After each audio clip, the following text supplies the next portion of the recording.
The Drop with Frank and Brian is officially brought to you by Switch Suspension. Switch Suspension specializes in all vehicle chassis components. Lift kits, lowering kits, air ride suspension, wheels, tires, steering, and brake upgrades. They use all the best products from the best brands. And these guys are truck guys. You roll into their parking lot at the shop and they all drive custom vehicles. So they use their products that they sell on their own vehicles. So if you guys are looking for anything for your vehicles, whether you're just starting out or you just need some replacement parts or whatever, give them a call or visit their website, switchsuspension.com. Why, hello there. Have you needed a welder? Have you looked at buying a welder? No need. So here's your chance to win one. Rose Metal Works and Eastwood Tools have decided to sponsor the next giveaway item for the Drop with Frank and Brian podcast.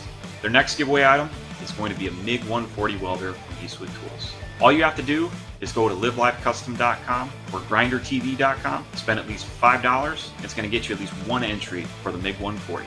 I want to thank Frank and Brian for wanting to team up for this giveaway, and I also want to thank Eastwood Tools for supporting our cause. Thank you for helping the truck scene, and thank you for supporting all our small businesses. So if you guys want a chance at a MiG 140 Eastwood welder, make sure you spend at least $5 at both their websites. Who knows? You might be able to finally finish your project. See you guys. Hello. I guess I need this. Yes, I can hear you. Wow, right off the bat. I know. I had a little time to prepare. Yeah, me too. Everything's ready. I'm all ready. Me too. All right, let's get started. We're back. We're back. We're back. Again, guest episodes. Hope everybody liked them. They were fun. Eric and Angelina are such an interesting couple people, interesting dynamic, interesting people. Yeah, and it's funny to hear like all the like a lot of people didn't know anything about Eric and now they do. Yeah, like even people in our own club. I know, they're like, "Oh, I didn't know that." They're like, "Oh, wow." But then like we said in the episode, I think he kind of like sneakily did that so no one asked him to do anything. No, I mean, you can't really like. You're not going to plan your whole life around people not asking you to like. You know what I mean? Like, it's not being like, a little. No, I know, but it's just. I just think it just goes to show his character. Yeah. Oh yeah. Well, his demeanor is just very like. Remember in the episode I said standing behind your truck with your arms folded. He's the opposite of that. He just is.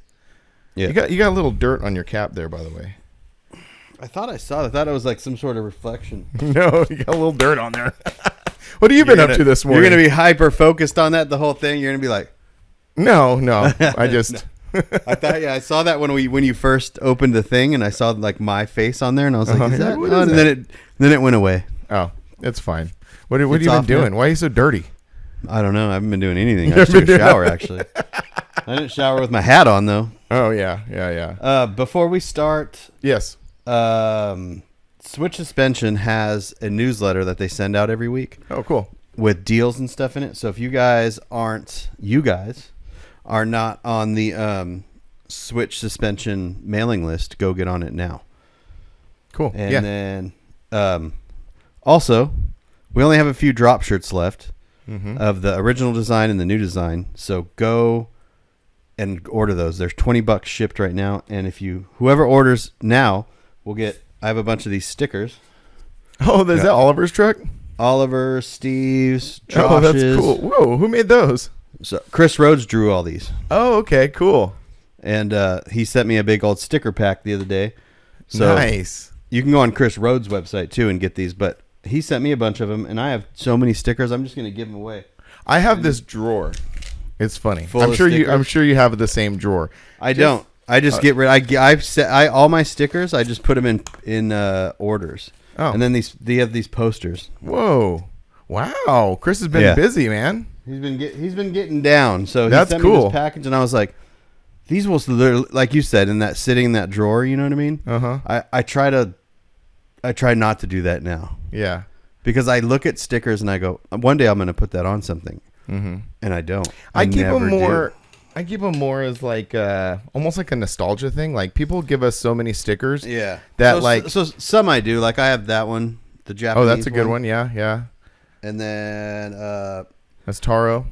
Yep. And then Magic Man Metal Fab. He's got a YouTube channel. He built that. Oh yeah, that thing's sick. That one. Yep. So I definitely keep some, and then all my skate stickers that I get when I order skate stuff, like old school skate. Ah, that's cool.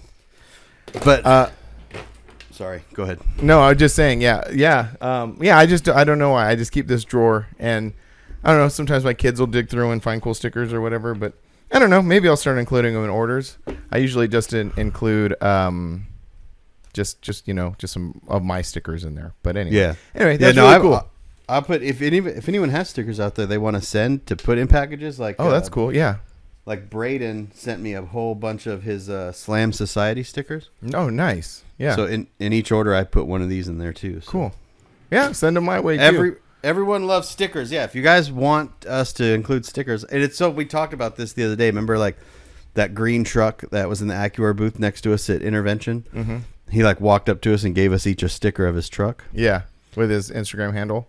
Yeah, and that's such a common thing now. You mentioned that yesterday, and you're right, because like there's these sticker companies are so accessible now. Yeah, and you could they'll target ad you on Instagram or whatever, and then you just send them a photo of your truck, and they'll make it a cartoon real quick and send you a bunch of stickers. And I've just everyone now has a sticker of their truck, and it's pretty cool. Yeah, that's awesome. I kind of got that. That's how I ended up with these new slaps that I made. Just because in the last few shows, a lot of people have come up to us and asked us like, "Hey, do you have a sticker with your website on it?" And we have Doug, our good friend Doug at Creative House. He does all of our stuff usually, but this thing kind of came up, and you don't have to make an excuse for going to someone else. Doug's listening. He's not going to care. Doug's going to be like, I'm glad you went somewhere else because all the money that you give me for stickers you buy. So now I'm just not going to have to buy it. Well, that's true. That's true too. But we have our own little thing worked out. But anyway, I know. Anyway, but I just want to, it was really cool. I found this shop and because you had also mentioned that, and it's very true. Like a lot of these sticker companies that are advertising on Instagram are really just one company with like a bunch of different names. And just the other day, I came across I got targeted for patches, like embroidered patches and stuff. And I was like kind of curious. So I just followed them, and then I followed them, and they immediately sent me a message saying, "Hey, what do you need?" And I was like, it's kind of weird, And then after talking back and forth, I realized this is just some giant conglomerate company. I'm probably talking to a bot or something, Well, it's definitely an automated setup when they do that, So I was never mind. But anyway, this other shop that I found, it's called Machine Studios. It's in Vegas, and he's a old graffiti writer. And that's actually he's not a sticker maker. Actually, he sells graffiti supplies, paint cans, tips, markers. That's what his main business is. But he also has a few big big digital what are they called, wide format printers, and he just makes these stickers and stuff like that. So it was really interesting. So for these stickers, you don't get to design it necessarily. You just basically go to their website, say I want 100 of these slaps, and I want it to say this, and then he just kind of lays it out. So you pick a font. He does for our audience out there. A slap is a sticker. Yes, a slap. Not everyone says slaps. A lot of people do. Not the people that listen to our show. I don't know. Maybe I've kind of started because my whole little thing is when people have one of our stickers, I tell them to go slap it on something, because that's how it started with me. People would give me stickers and I'd slap it on the back of the trailer. Yeah, kind of aggressively, just for fun. So, I encourage anybody who has any one of my stickers to go out there, take a little video, just really slap the crap out of whatever you're putting it on. It's like slang for just a quick slap. Yeah, they're slapping them on stop signs or on signs or whatever. Another term is called get ups. They're just get up stickers. You just get them up. That one. Oh, okay. So so you just get them up. You just throw them up, really throw ups, get ups, slaps. For us normal folks, it's put them on. Take your vinyl adhesive design and buy your apply plastic thing with glue on the back and apply it to a surface of your choosing. Peel here. That was the other thing about these stickers is they have a split backing. Yeah, that makes the get up easier, faster. Because you're doing illegal things. Well, and I showed you my sticker pull, right? Yeah. So the there's one when you were using it on the way and it wouldn't stick. Mini Nets and it wouldn't stick. Yeah, that's right. Yeah, so there's another company Now, called would Cheer that be Up. called a slapstick? No, I forget what they call it. They have I don't know what they call it. They have It should a be name called for a slapstick, right? it. I think slap- actually, to be Isn't honest that with a you, term? A slapstick a term? yeah, slapstick comedy is like Yeah. refers to like, just like a silly comedy. But yeah, anyway, I have this pole, this sticker pole. It's like a little, I don't know how to describe it. It's like a little plastic head on a telescopic pole, and you can slap stickers super high. Unless They it's call windy. it staying above the buff line. Unless So your stickers don't get buffed, unless it's windy outside.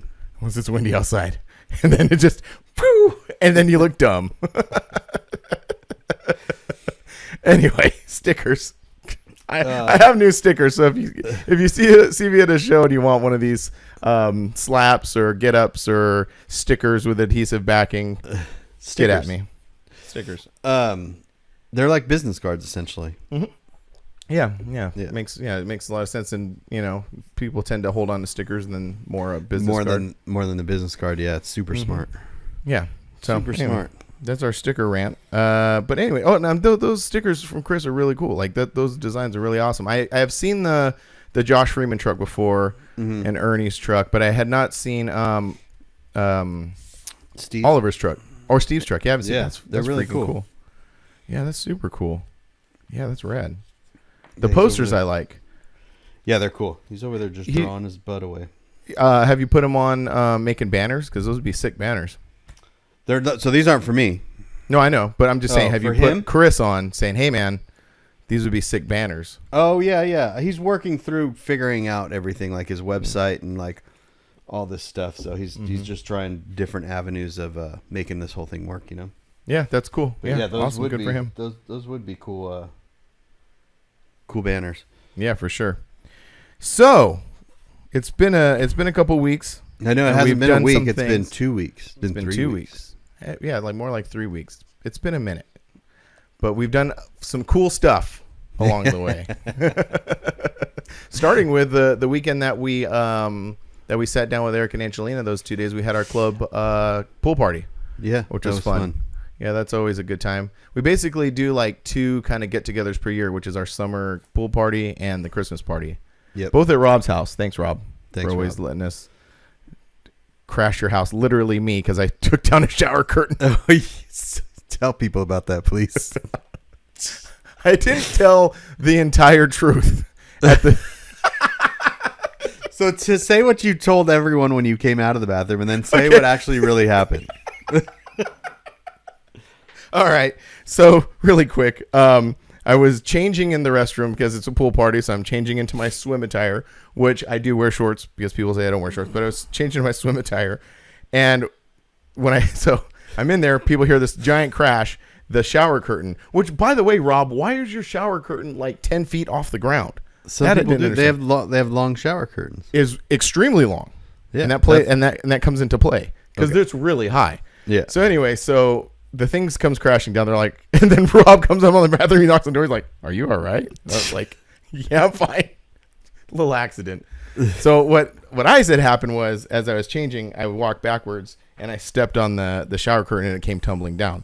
What had actually happened was I was changing, and for my brain is like, just lean up against the wall behind you. That wasn't a wall. That was a shower curtain. So I freaking fall backwards into the tub. The shower curtain goes crashing down around me. I'm butt naked. I'm like stark naked. And it took me a couple seconds. Like I fell, and then I'm like, oh my God, what the fuck? I'm sorry. But that's when I'm like, what the fuck happened?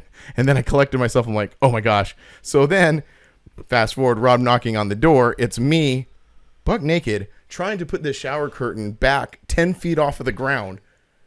It was a whole thing. I thought I wrecked my back again. Jeez. Well, your back must be doing pretty good if that didn't wreck it. Yeah, it actually is doing it. Yeah, it is. Yeah. For those who hate hearing about my back, but yeah, it is. I noticed that when we were unloading and loading the trailer and stuff, you had more confidence in what you were doing. Yeah, I'm. After I mean, it's been a year. I went down last October, so it's been a year, and I went through a lot of months getting back. I don't know, again, hearing about the back thing, but I've hurt my back many times, or I've re-hurt my back many times. There's a lot of people listening to this that have back problems now, so this is very relevant. Well, I don't know. A lot of them tell me they don't care about my back, but those people don't matter. Oh, well, sorry to them. But yeah, so yeah, no, I have gotten more confident over like the last year. I'm starting to understand. I think it's because, oh, by the way, we're recording this on September 6th. Tomorrow's my birthday, September 7th. And people know how I love to celebrate my birthday. So anyway, it's tomorrow. I'm 42 years old. And I'm definitely, I think it's just my body, like, in my 30s, if I tweak my back, I could get through it or, but now I think I just live in a new reality, just kind of. Yeah, well, that, and you had a very tragic motorcycle accident that you never really equated to this back problem before. Right. Yeah. Right. So, yeah, before you were just like, oh, I just have a bad back, or I stretched it, or I twisted it, or whatever. But when you get in an accident when you're younger, those things affect you when you get older. Oh, for sure. Well, when you're younger, basically how I was explaining to me, P.S. Yeah, you're right. I went many, many years not even really putting the two together until recently. But the dude was like, yeah, when you're 20, because I got in a motorcycle accident when I was 23, 24, your body just reacts differently. It's basically like, oh, well, whatever. It's basically rubber at that point. But he just says over the years it just gets, and that's where it got to. I got to this point where it just is uncomfortable, and I just have to be a little more mindful. But anyway, I am. Yeah, I think it's almost like the lifting and stuff wasn't when you were already standing up and barely bending over and lifting and stuff was fine. It's just like that going all the way down to the ground thing. Yeah. Bending. Well, I found out that it's the 90-degree bending that gets me. So bend at the knees. Yeah. So if you notice, a lot, I just go straight down. Yeah. Get whatever, and then straight back up. Yep. So I've learned. I've adapted. And so that's the other thing. You're talking about C10 intervention. We were just out there last weekend. Yeah. So we did Eric and Angelina thing. That whole weekend was fun because Friday we were supposed to do both Eric and Angelina, and we didn't end up doing it. And so we woke up early in the morning on Sunday. We at your house, drove down to her house, and got it handled. So I'm really glad that worked out because yeah, I didn't want to leave there and not get her on there. Mm-hmm. And then also to quickly go back on it, he did some Maverick work in Eric's driveway. Yeah. This decision to lower this Maverick has been very nothing's gone wrong, but for anyone that's ever used coilovers on anything, it's constant adjustment to fine tune this, and I didn't know that. But now looking on YouTube and all this stuff, it's everyone's just yeah, it's a constant struggle to because there's so many adjustments. You have your height adjustment, and then you have a spring load adjustment, and then you have a damping adjustment, and some have damping and rebound. Mine only have damping. So when we drove up to intervention in it, the front's pretty stiff. Mm-hmm. So it's got 24 adjustments on the front, and you start in the center, and it goes all. And this is for the shock portion of the. This is for the shock portion of it. Yeah. Mm-hmm. So basically, it goes from soft to hard, and you just have to fine tune it. I had it in the middle, so there's 24. You go all the way, and then you count back to 12, and you're in the center. Okay. Now I have it. Yesterday I turned it all the way to soft. Oh, you readjusted it. Yeah. Which meant getting up in the air, pulling the wheels off. No, not on the. You can do it. Oh, no, you can just do it. This means popping the hood, taking 2 screws off, and lifting up this plastic portion to get to the top of the shock. Oh, okay. And it's a knob, and you just twist it. And so I all the way soft. And I drove it around, and it's a lot softer. But then I just emailed the guy at Silver's this morning about getting the softer coils. Oh, to change the spring. To change the spring, yeah, because he's like these low kits. He's like, we have this spring. It's stiff. It's meant for that thing being as low to the ground as possible, but not bottoming out. So it's a real stiff spring. That makes sense. He's like, but we have these other ones. They're $270 more, but they're a softer spring. So I was like, oh, just give me the stiffer one, and if I need to later, I'll get the softer one. So I think I'm going to switch it out for the softer ones, and then the back, I might switch out the bag in the back. But yeah, it's just a constant. Which is, I assume the same thing. When I've never had a set of coilovers, but I just assumed it was just one nut that you're just turning one nut up and down. But yeah, there's a lot of stuff going on. There's a lot, yeah. And then you throw the bags in there, Yeah, that's what I was gonna say. Yeah, that opens up a whole nother can of worms. Yeah. It's I've had the wheels on and off of that truck more than any vehicle in my life in only the last month. Yeah. So yeah, you got a lot of compliments on it though. Yeah, it's fun. It's cool, man. Like, yeah, and even at the C10 show, you got a lot of those C10 dudes are like, "Hey, man, that's freaking cool." Yeah, low key. Did you see it from there? Like, hey, is that your Maverick? Yeah. Cool. Oh, dude, I heard it all weekend. Yeah. All weekend, people were saying that. Not that it's just a Ford, but it's like it's a little tiny truck car, cutie little thing. So it's like they don't want to be like, "Hey, that's sick." They're like, "Hey, that's kind of cool. Hey, that's really neat." That's hilarious. Yeah. No, the rig, because so you came out for intervention. You picked me up. And you brought your the little enclosed trailer with the Maverick. We put all of our stuff in it. We mobbed up to Sacramento, or Woodland to be more specific. And yeah, man, it was just everything was cool. We had a conversation. We're gonna like jump all around this whole weekend up in intervention, but we had a conversation that like sometimes some people get wrapped up in this grandiose like big truck, big trailer. It's like for vendor people, you know. And there's nothing wrong with that, but that's what, you know, it's bigger, better, more flashy. But here we are in this like tiny little truck with this tiny little trailer. And where it kind of really showed was the hotels that we were staying at were packed, which we'll get into that in a second, but they were packed. And we just kind of like snuck in there. We dropped the trailer in a parking space and then took off and like did other stuff, you know. There was a really cool like feeling to that, you know. Yeah, it's definitely, yeah, we always talk about like when we go on these road trips, what's the perfect thing? Okay, you know, you have a big get a bigger trailer and with windows, right, and stock the trailer and all this stuff, and then you just pull up to a show, pop the side of the trailer open, and you're vending. Yeah. And the bonus of that is you don't have to worry about weather, air conditioning inside the trailer. It's just less setup, less tear down type thing. And then the con of that is obviously cost. But then it's not just that. It's just like now you have to get a different truck to pull it, maybe, depending on the size of your trailer, right? And then fuel. And then that other thing that's really important is what you just said, is just like getting maneuverability. Maneuverability is like really important. I think I like picked up on that one year. I went to a show in like the Chicago area with Max Grundy, and he gets on the plane and he has this like suitcase kind of type thing, soft satchel suitcase thing. And I was like, "What's that?" He's like, it's all my prints.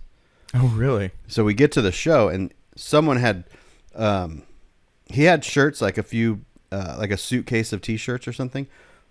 But he gets to the show and he just takes these prints out and puts them on these things. So he basically made a bunch of money at this show without bringing much stuff. Yeah. It's a little different in his case because he's selling art rather than shirts. Yeah, but it's just. But like, I get the point. Yeah, minimalistic, I guess you'd say it is. Yeah. Like all this time, you try to do more and more and more. And I remember there was a time when I sat back and I looked at the booth and there was like keychains and there was just so much stuff. And I'm just like, for me, I want to minimize the stuff. I want to figure out how to make just as much money, but minimize the clutter. The booth now, the way we have it set up, looks so super clean. Like it's just very organized. It's very laid out, very nice, you know, with the hats and the shirts behind it. But yeah, I do remember what you're talking about when you had like the little wallet thing and you had the keychains and just a bunch of things, you know. Yeah, and it's just a lot to set up. And then when you need to film the show and when you need to do all this stuff, and then when you're just like a 1-man or 2-man band, even if it's me and you, like you're doing your stuff and I'm doing my stuff and we're setting stuff up. It's not like there's just and even when there are people there to help, like, hey, I'll help you. They don't do it full time. So it's like, yeah. And to tell them, okay, like the shirts are this price, the keychains are this price. When you say the shirts are this much and the hats are this much, I'll be back. Everything's $25. See you later. Yeah. Makes it way easier.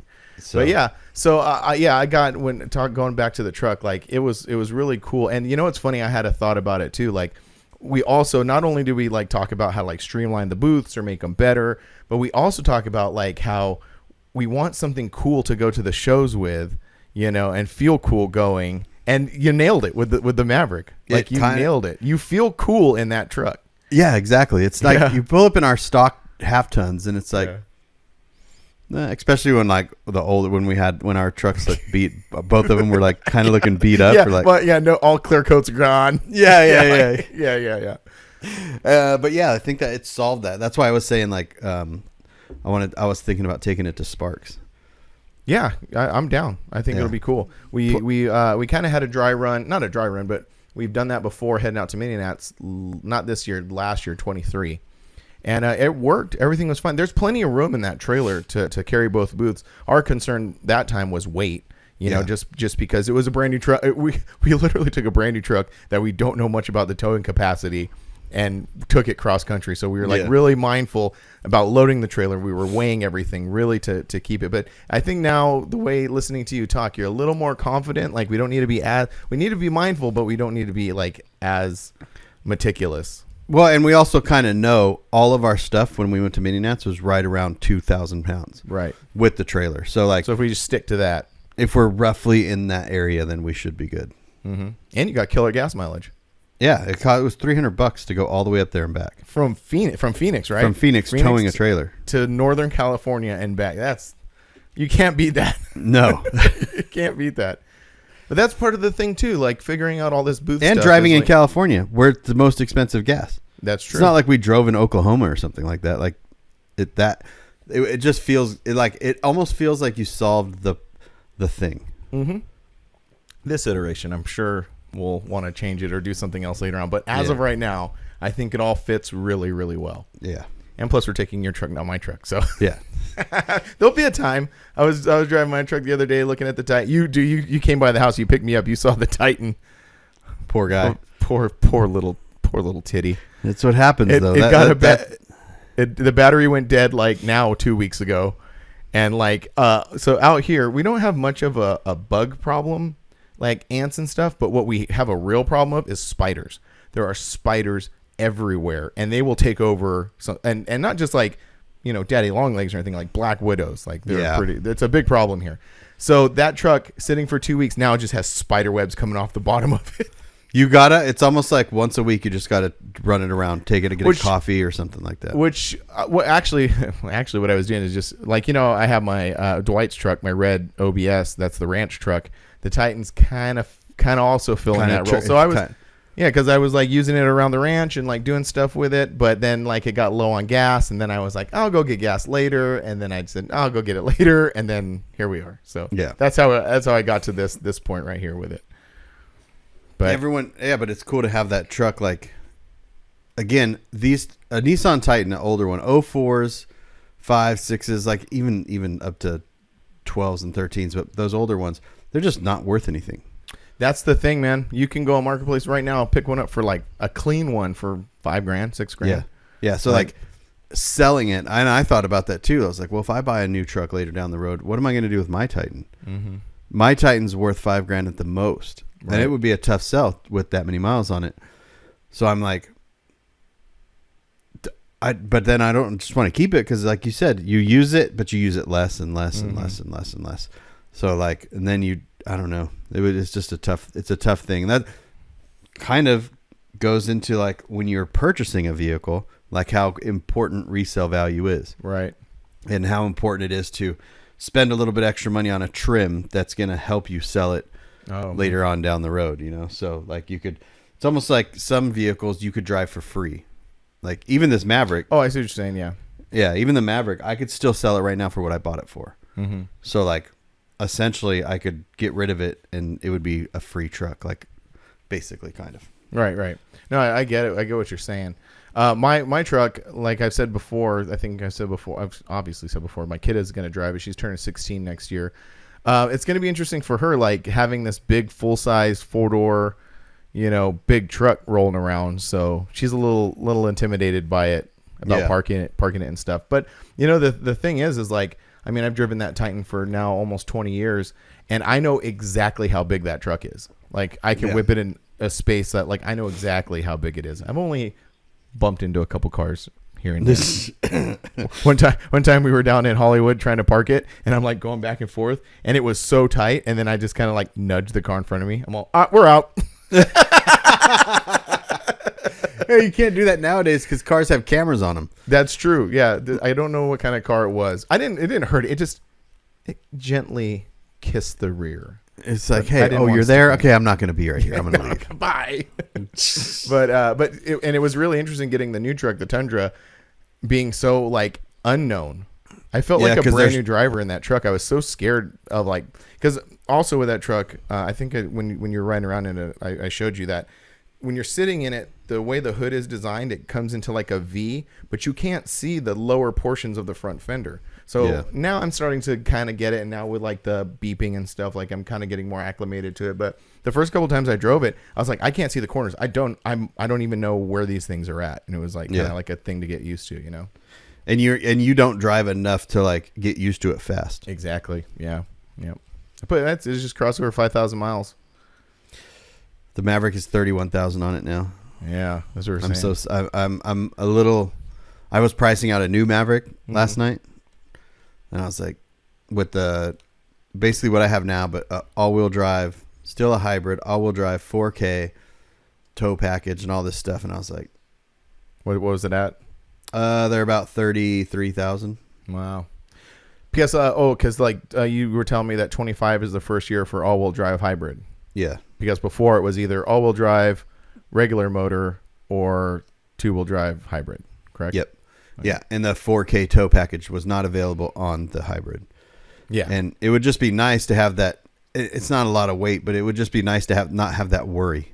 No, Like, yeah, for sure. Just slam the trailer full of stuff and not Yeah. have to worry about it. Yeah, or even pull my trailer, the bigger trailer. Yeah, exactly. Where you just come and we do the same thing where we just you just pull up, we hook the Maverick, get good gas mileage, but at the same time, I don't see myself. I'm gonna take it to Sparks, but you know, after that, like next year for mini nats, I'm going to take the Titan, hopefully pulling the Tacoma. So Yeah, and then we'll be taking my Titan to Texas. So we'll see. To LST. Oh, there's no reason to take your Titan LST. Why? Because we'll just take mine. Oh, okay. I have Alright. now, so I'm doing the opposite with my Titan. You're just with putting the more Maverick. and more I and want more. to see how many miles I can put on it. Oh, Because if okay, I'm hey. never going to sell that truck, That's true. You're just right? gonna. I just want as wanna many see where- opportunities to drive it across country. Yeah. I mean, because I spent a bunch of money on that front end. I know. getting it all together. I was getting ready to do mine too because mine Yeah. needs the exact same thing. Yeah. So I didn't put all this money into this truck to not drive it. Like Hey, we I'm here are for it. mobbing that thing. I'm here for it. You don't have to tell me twice. Yes. No, I'm on board. You know me. Heck yeah. Yeah. Sign me yeah. I up. want 400,000 on that thing. I want to see it go to 500, or see where it could go. Because just like you, I'm curious. Like, what is the thing? You know? Well, we know that dude from I think he's from Georgia. We talk about him every so often. He has at Isuzu. Yeah. He was pushing 5, right? Or Yeah. he's past 5 now, I think. He might be. I don't know. There's a couple people pushing 6 that I Amazing. know. So I know it's nuts. It's amazing. It's so But amazing. we'll really see what happens when I pay the Maverick off. Mm-hmm. That's going to be a turning point for me because depending on, interest rates Yeah. and deals and prices and stuff, like I could just go, well, I already had a truck payment. I might as well just roll my truck payment right into a brand new half-ton truck Yeah. so I don't know. It's just terrible financial decisions, but hey, We'll see what happens. It's a fun ride. it's the American dream. It's a debt. To be in debt is the American dream. Yeah. Nice. Well, let's So, talk yeah. about intervention. How about Yes. that? It was Let's do another C10 show in Woodland, California, put on. Well, I mean, it's hosted by a few dudes, so it's not like one group of, or it's not like one entity. It's just like a bunch of dudes who put the show together. We rolled up there. I know you've already been kind of like not ingrained, but you're definitely into that C10 community. I'm like, I realized this last show, I'm getting closer to being like in it too, because Yeah. I was going to I've been to Slow a couple times, Dino's, these C10 events. This is just me saying stuff. Like I kind of felt like an outsider, not in the outsider that I wasn't, welcomed, but just like, I don't know anybody. Like I'm just sort of there, kind of like figuring my way around this. And now this last one, people were like, hey Frank. I'm like, oh, uh-oh. It's like you're cheating. Yeah, I know. You're cheating on the mini truckers. No. Yeah. So yeah, it was. So I do find myself kind of being more like Again, just weird ways to say it, like more comfortable, kind of hanging out with everybody. It's just kind of more familiar, more familiar. Like it's becoming more familiar. Seeing all the C10 guys and stuff. It was a lot of fun. Starting with the parking lot, I mentioned it earlier. Like we rolled up Friday. You picked me up Friday midday. We rolled up there, got there Friday night, and there are 3 hotels at the end of this cul-de-sac, and they are. When I say packed, I mean packed. And not just like a bunch of cars parked, like people hanging out, easy ups, barbecues, bandas, like live bands in the parking lot. Live bands. The entire street is like there's motorhomes parked in the street. Down the street, people are staying in the motorhomes, and I get a few messages sometimes, mainly from our buddy Oliver. He makes fun of he's like, "What's up with these C10 shows?" Because Oliver kind of disappeared from the entire thing, like the mini truck scene and everything, and then he comes back and he's like, "What's up with these C10 only shows?" He's like, "What's going on?"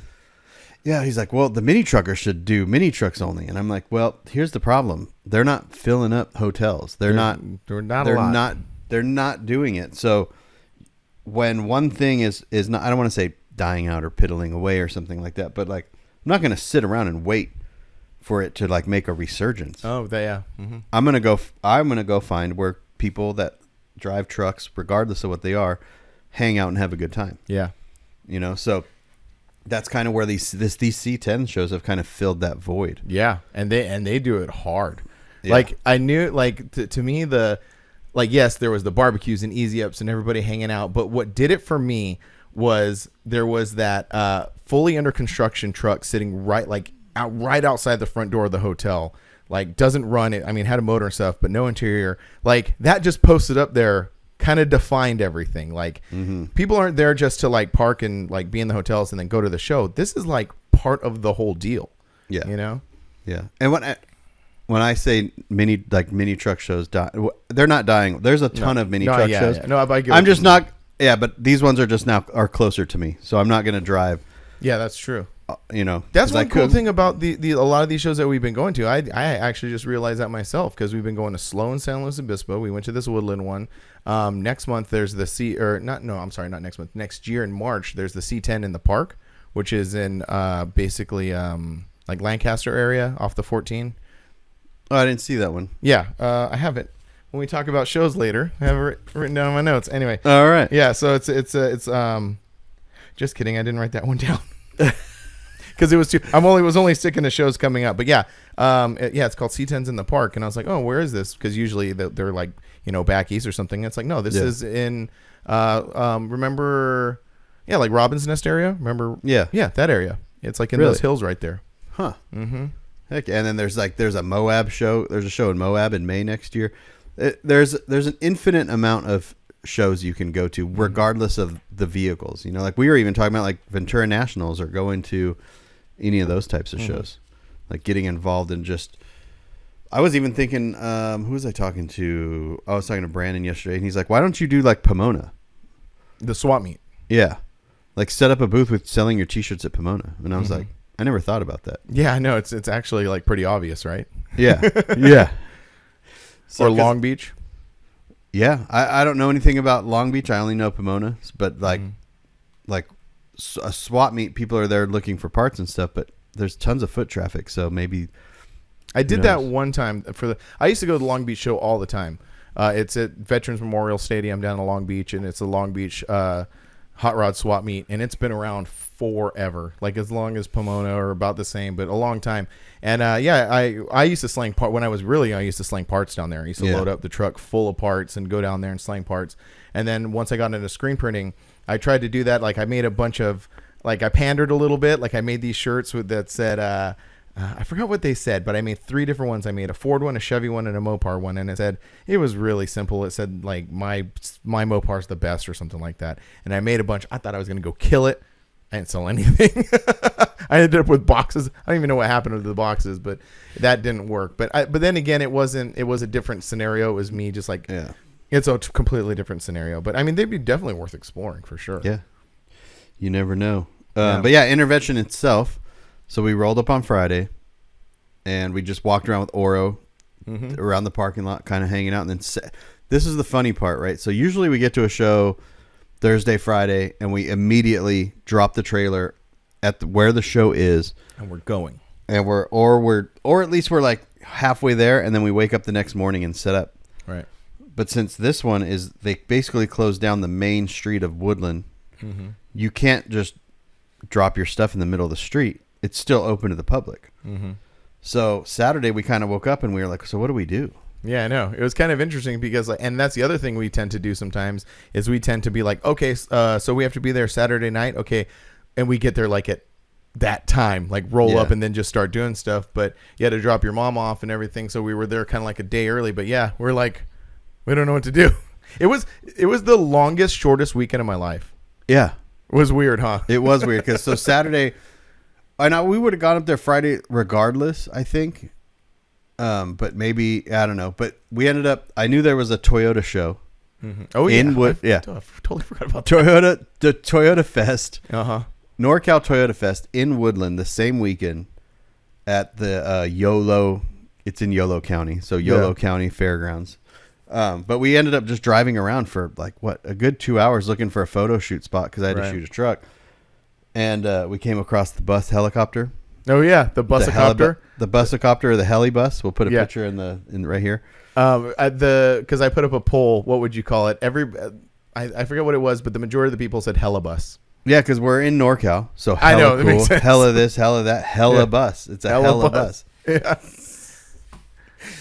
And and then we ended up just like going to the Toyota Fest, kind of at the end of the day.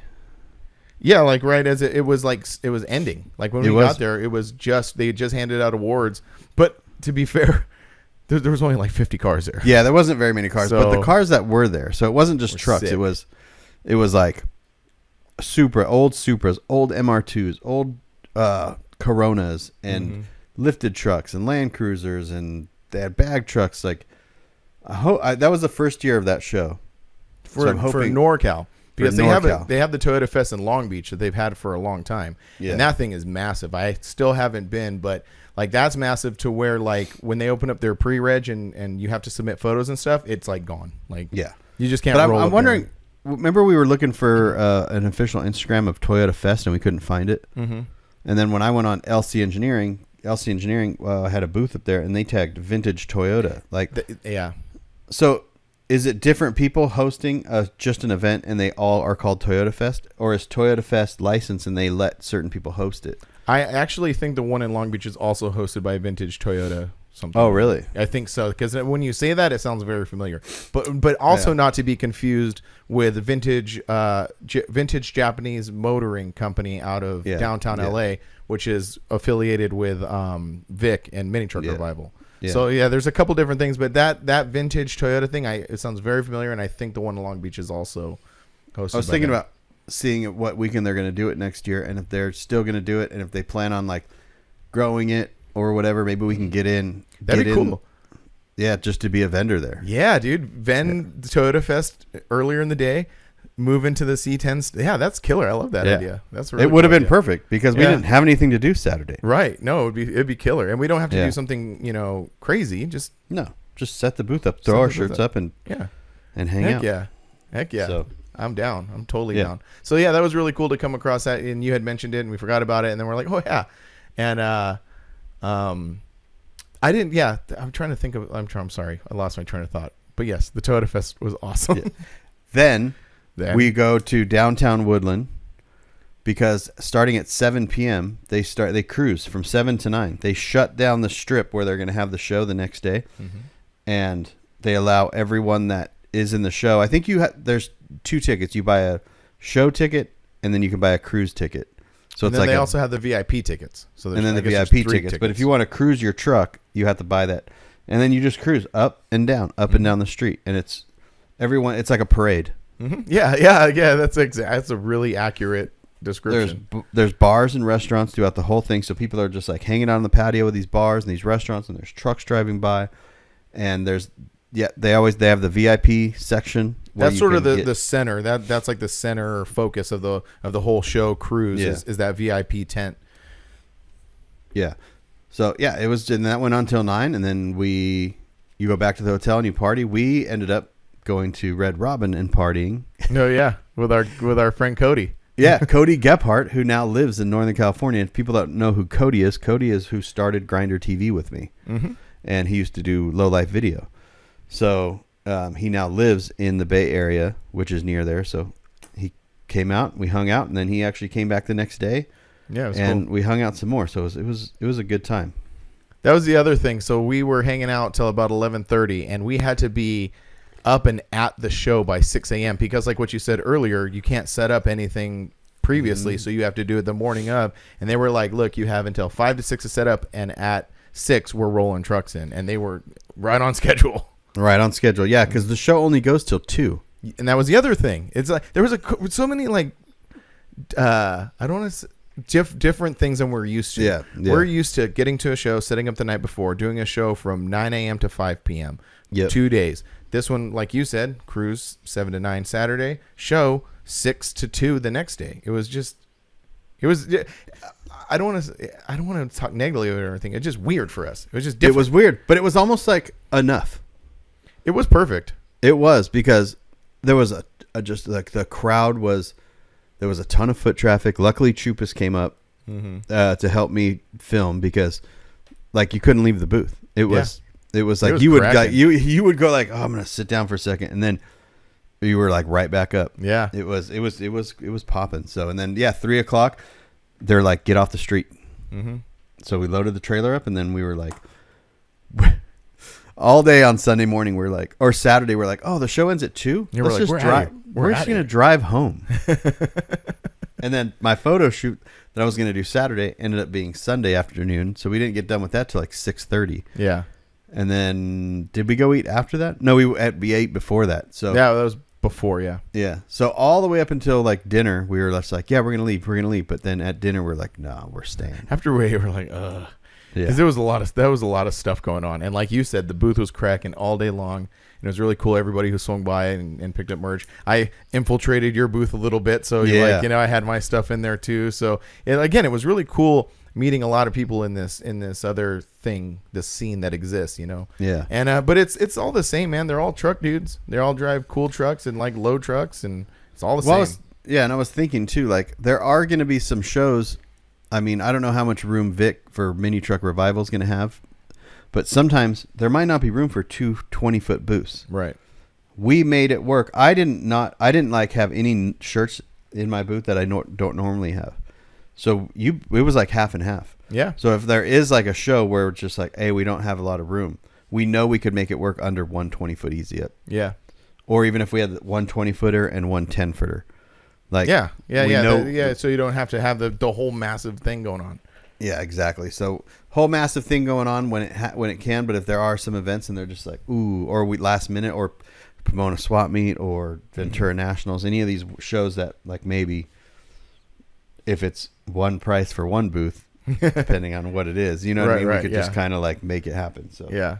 That's what it is, man. Constantly adapting and figuring this stuff out, and it's fun. At the end of the day, it's a lot of fun. Because like you kind of, it's funny how you do things, and then I like always kind of catch up afterwards. But like you said a while ago, like your new thing is just like how to make these booths better, how to, what things can you purchase to make it more streamlined. And I'm like catching up to that too, and getting just as excited about it. Like, oh yeah, this is cool if we could do this and do this, So you've been doing this a lot longer than I have, but the route you were taking was very like your booth was almost a store. Well, then that was our inspiration in the beginning. That's I would love to do that. I think it's such a good idea. It's a lot of work. Yeah.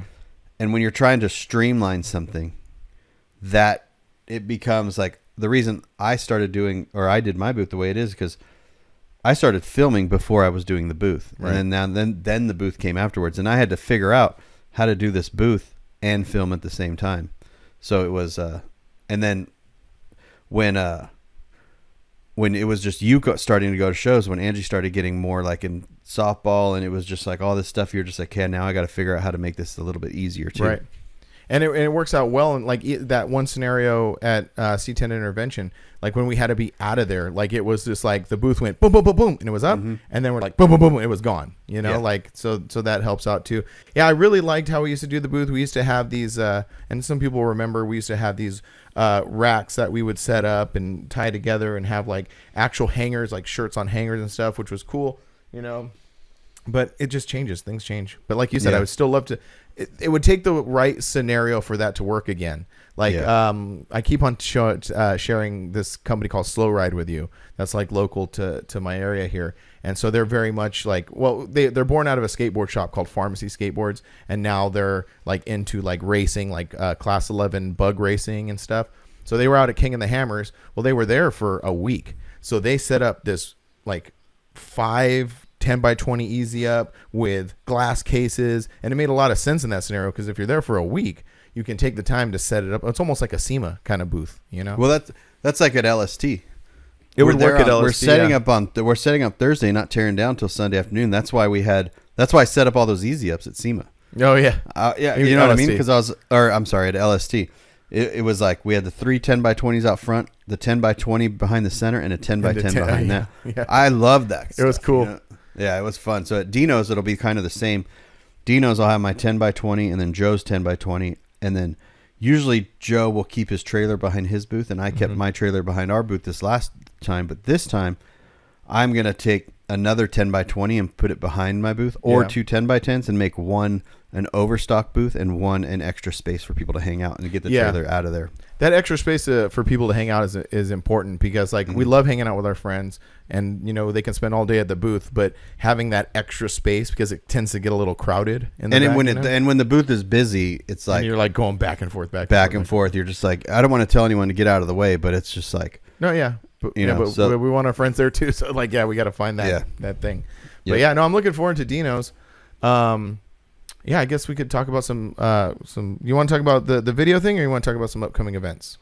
So we're gonna try a couple new things in this podcast here. Yeah, segments, and I don't know if we don't want to call them segments. We don't want to sound like a radio show, you know? Yeah, exactly. It's kind of hard to like be official, but also try not to be official. Like just like don't try to be too cheesy, but we definitely need to kind of like.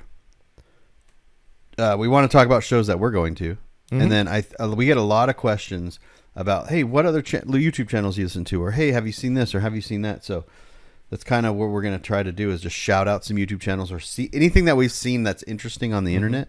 We spend a lot of time on the internet, so we spend a lot of time on the internet. We consume a lot of stuff. And we share videos back and forth all the time. We're like, hey, did you see this? You see this? So, and then we could just kind of talk about them. So. And also, I guess I can also extend into like other platforms too. Like sometimes you see something interesting on Instagram or TikTok or something. But more specifically, since we're very YouTube centric, like kind of talk about that. Yeah, and it doesn't have to be truck related or car related. No, the videos that I have down. Wait till you hear my list. Yeah. Well, and we don't want to do a bunch of them on. We want to save them over and thing. But like, so I guess I wanted the shows that I want to talk about. Okay. Are the two that are coming up that we're actually going to. Okay. And the first one's for the one that me and Joe are going to is C10s in the Park, another C10 show.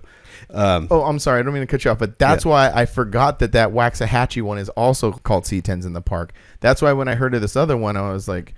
It must be somewhere, east or whatever. But okay. Yeah. It's at Waxahachie, Texas. So if anyone's going out to C10s in the Park, make sure you look for me and Joe C10 Vatos out there. And then the one after that is the one me and you are going to, which is Sparks and the Ozarks. Mm-hmm. Yeah, and Knoll, Missouri. Knoll, Missouri. So I've never been to Missouri, so it'll be interesting. I've driven through Missouri. No, I have been to Springfield, Missouri. I was filming for when Kinetic batteries used to be made up there. And Joplin, Missouri is not too far from there. And we'll be going. You want to know something, a little fun fact about, since you mentioned Joplin, Missouri. So in my town here in Apple Valley, we have, I'm sure people have heard of Roy Rogers. Have you ever heard of Roy Rogers? He was a Western actor from like the 50s. Well, he's from my town, or not from my town, but like lived here and did a bunch of stuff. So we used to have the Roy Rogers Museum here full of his stuff. And they moved to Joplin, Missouri. Oh, fun fact. Anyway, fun fact of the day. See, these are not segments. These are just fun facts of the day. That's the drop of Frank and Brian, just full of fun facts. Yes, fun facts and maybe not so fun opinions. Yeah.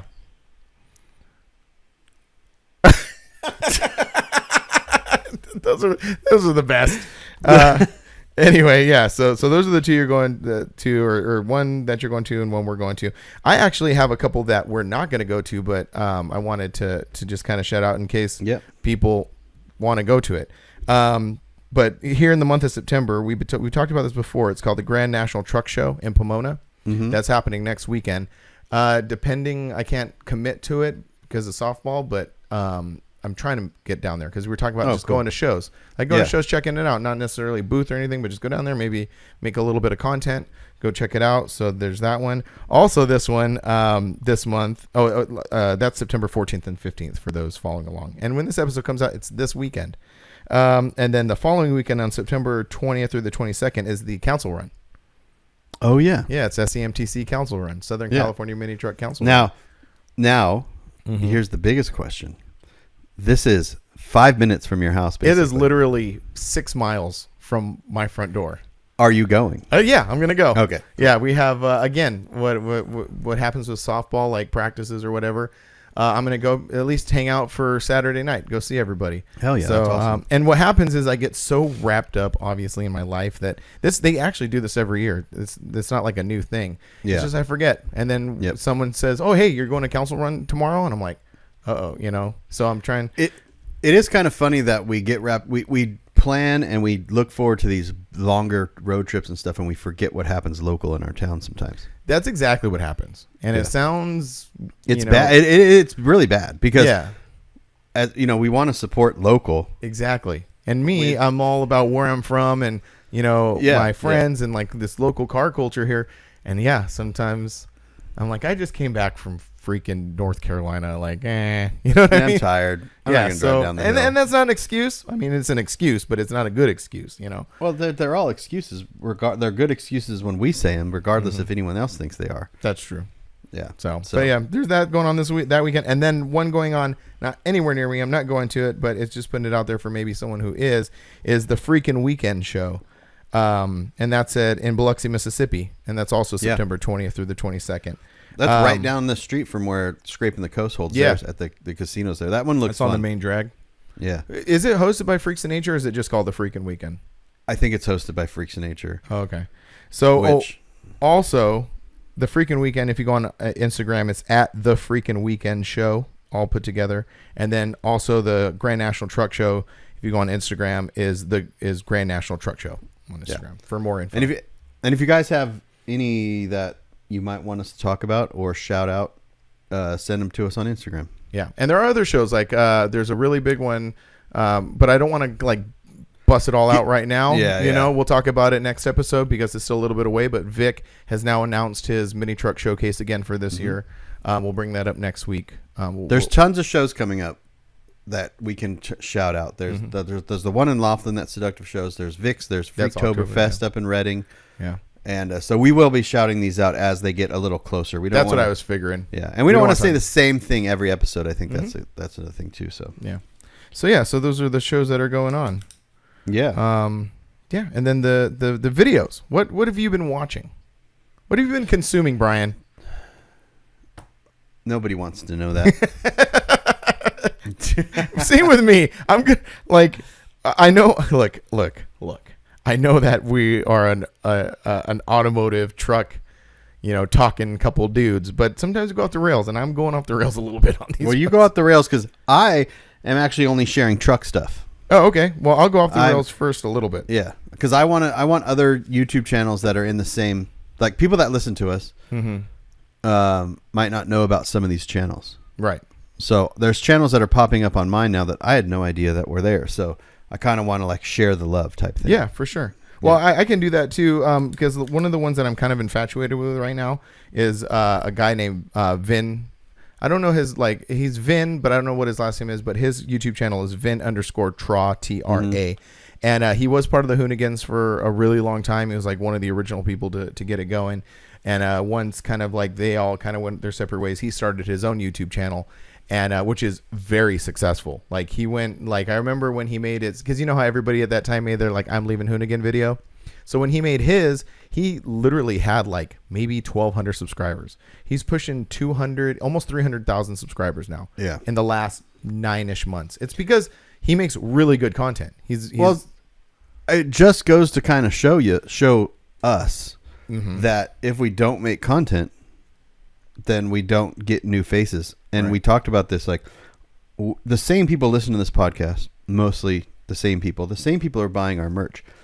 Now, how do we get new people in front of our, you know what I mean? New eyeballs in front of our content. And literally, like you said, he only had 1,200 subscribers. That's because he wasn't really making content. He was Right. making content for someone else. Mm-hmm. As soon as he shifted focus, yes, he was famous already. So that obviously That helps. but like But YouTube is, I'm sorry, I don't mean to cut you off, but to be fair, and I don't know these guys, so I don't think I'm going to get any pushback. But Zach, who also worked for Hoonigan, he created his own channel, and he is not doing as well as Vin has done. You know, Yeah. and I think that's just like Zach also makes great content, and he makes very interesting videos, but there's some difference. I don't know what the difference is. So it's not just like coming off the fame of Hoonigan is going to get you all this stuff. yeah, it will It's get you also it'll creating get you good content. That's the thing. It'll get you your initial jump. It's your responsibility to keep that going. Right. And I talk about that a lot with us. It's just like, you know, we can talk until we're blue in the face about, hey, go and buy our merch, go and do this, go and do that. But the ultimate responsibility falls on us. Mm-hmm. And that's with anyone in this space of like, if you create merch or if you create whatever you create, it's still your responsibility to get in front of people. And however that is, you know what I mean? And it gets frustrating when you don't, Oh, yeah. or when you don't grow, or when you don't see things working. But like, you just got to keep doing it and keep doing it and keep doing it and be consistent. So like, yeah, Yeah, that consistency is key. That's what Vin does. Every Thursday he's uploading a new video. The kind of theme for his channel is he had kind of gained the reputation through his time at Hoonigan, and now on his new channel is a guy who buys and sells cars. Like, he loves buying and selling cars. And what really got me interested in it, which he hasn't really touched on now that I think about it since then, but he's like, on this channel, I'm going to teach you how to do this. Like, I'm going to not teach you, but I'm going to show you how I do it. Like, people wonder, how did I end up with this like $300,000 GT3 or whatever it is, Porsche, like some crazy Porsche, or how did I end up with this Ferrari? He's like, I'm going to explain like how I did it. And right now he's working on a late 90s Ferrari 360, yeah, which is like not the most popular Ferrari, but he's like turning it like super freaking cool. And plus he has killer taste. Like, he has super killer taste. That, and you know, we watch these people and we're just like, dang, that's cool. That's really cool. And it also takes a lot of gambling and investment. It does.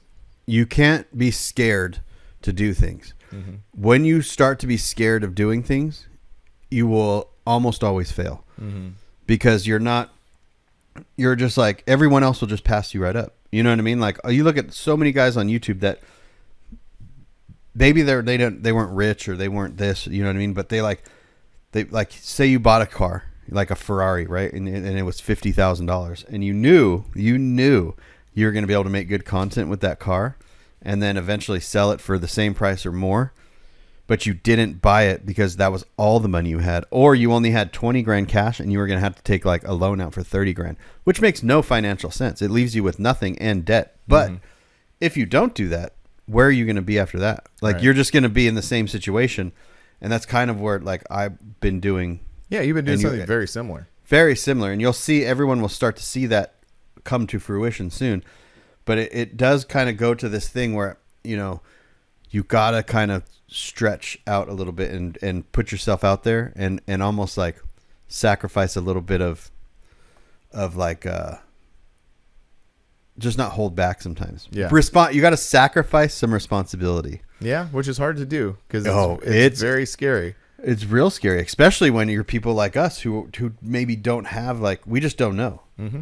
You know what I mean? We don't know, like, if we're, you know, it's like me. I the last few times I bought a lot of T-shirts. I don't know if I'm going to sell those T-shirts, but I have to buy a lot of T-shirts. Right, and that's the same risk that you're talking about. He's risking, you know, buying a Ferrari and putting money into it, and you risk getting all these shirts to hope they sell. You know. Yeah, exactly. So it's risk is a little bit of part risk, responsibility, and just kind of like, but also a plan. Mm-hmm. Not just, I'm going to go buy a Ferrari and everyone's going to watch my channel. You have to have what you're going to do to that Ferrari. You already have to know what you're going to do and almost script it because if you just buy the thing, nothing's just going to happen. It's like buying a camera and not knowing how to take photos. Mm-hmm. Like, I'm going to start this media company on Instagram, such and such media, such and such photography, and I'm going to go spend $5,000 on this badass camera and lens, and then expect people just to flock to you. Right. Like, there has to be a plan. There has to be a marketing strategy there. Mm-hmm. So that a lot of these people are doing that, and a lot of people don't do it, and we see what happens. Yeah. I mean, yeah, you can see that in real time with following these different people and how they're navigating their content. So you can watch it in real time. Yeah. Yeah. So that was that one, and then just I have a couple other ones, but I won't get into them. This one is just completely off the rails. I found this channel called Funky Frog Bait, and she's brilliant. Like she like it's almost like she takes these like subjects and kind of talks crap about them a little bit, but then kind of puts it in context for other things. The one I watched was about it's called Trad Wives. I don't know if you've ever heard of that. No. There's this whole movement on TikTok. They're called trad wives, traditional wives. And they it's very fascinating. So they create content based on living a traditional wife life. Like the husband has a business or goes out and works, and they stay home and they do their wife things, right? It's this whole movement, but it's also got kind of like a seedy underbelly, and it has like this heavy like religious influence to it, and so this girl, she kind of navigates through that whole thing. It's very interesting, and like it's a real thing. It's not a set. It's a real thing. It's a real thing. Yeah. Are we traditional wives? We are. I actually, after watching this video, I'm like, holy crap, that's me. That's me.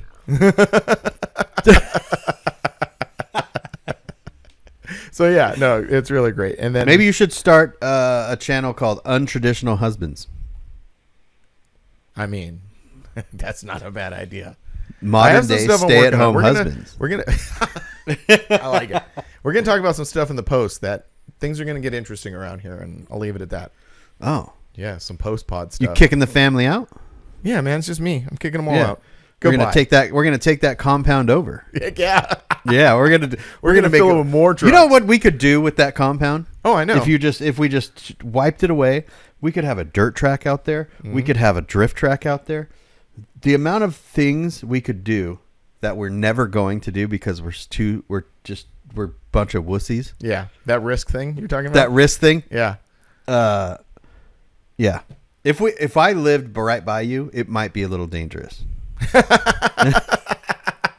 I don't know. With the way you and Eric are cooking up stuff, like I feel like it's already kind of like setting the pace. Yeah, you're involved in this. You just don't know. I'm fine. One day you're just gonna hear like diesel trucks coming down the road, and you're gonna walk out with your coffee, like what's going on? Look down the road. There's excavators and like all this stuff coming down the road.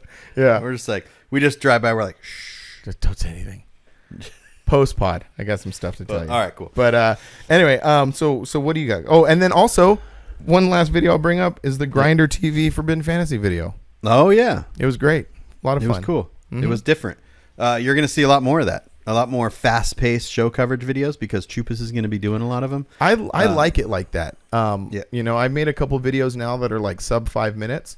They're fun. They're just fun to make. They're fun to watch. Like right now, I don't mean to cut you off, but like I'm still working on my mini Nats video, and it's just like I know that I have to make this stuff too, and I won't stop making this stuff because it's part of the makeup that I have created. But it's hard to take all this footage and retell a story, but it's really easy. Like when I did the Havasu video, it was like cars, trucks, music, over 5 minutes. Yeah. You know?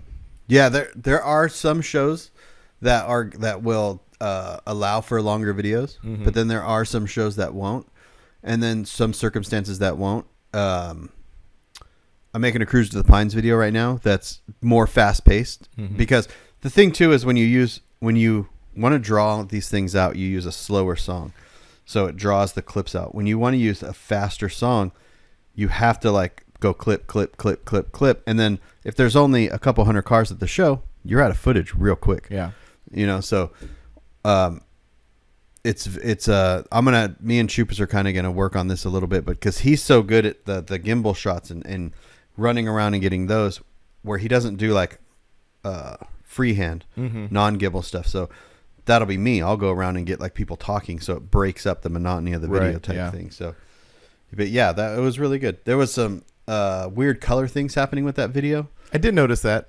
He shoots with an S-Log, and he had just got, that was the first show he used his new camera at. The one that he got after LSD. Yeah, so we were both having issues figuring that color thing out. So, yeah.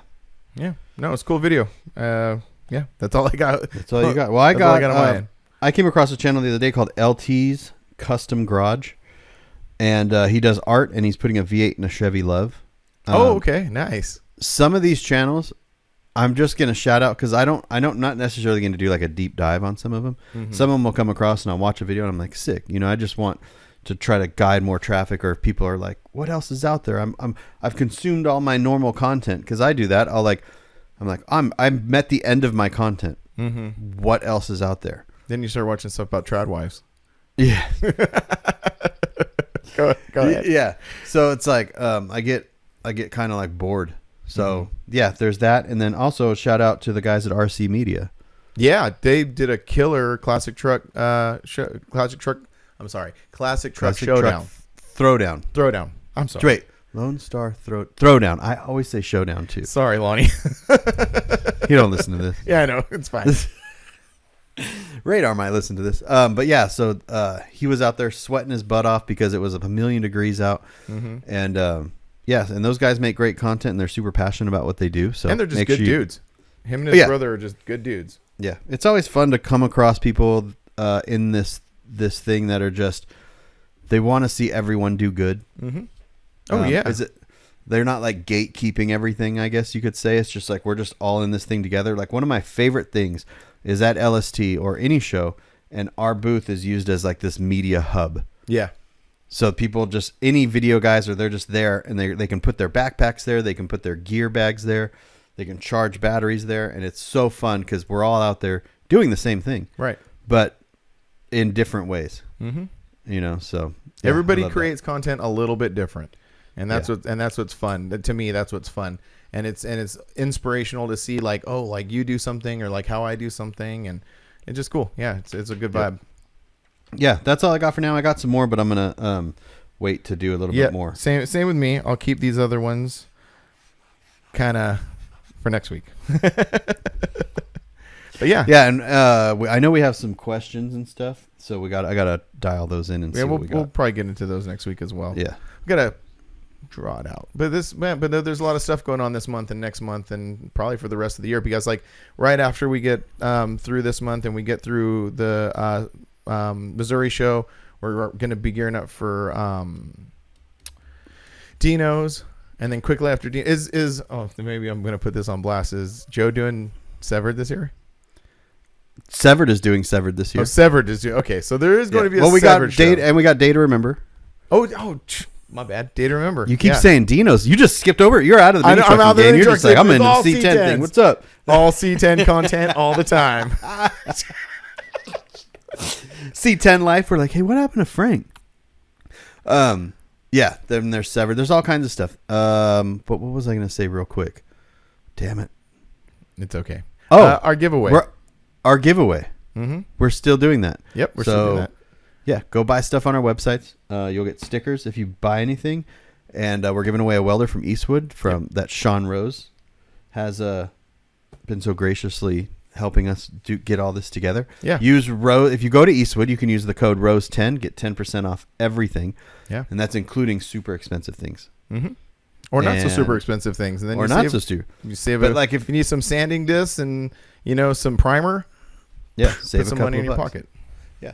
And and we're going to a Dodger game next week. I'm going to drive back that's out right. to LA. Yeah. That's I keep super forgetting about that. I bought Beetlejuice tickets for the night before at the Man's Chinese Theater. Oh, nice. Yeah. That's cool. That's the day it actually comes out, right? Tuesday? No, it came out last night. Oh, it did? Oh. Yeah, that's right. Movies come out on Thursdays now for some reason. Yeah. Well, my buddy was at the Man's Chinese Theater last night. Oh, yeah? Seeing it. And I go, I'm going to be there next week. So I went and I bought tickets because like I've never been to the Man's Chinese Theater. Yeah, I've never been by it, walked by it.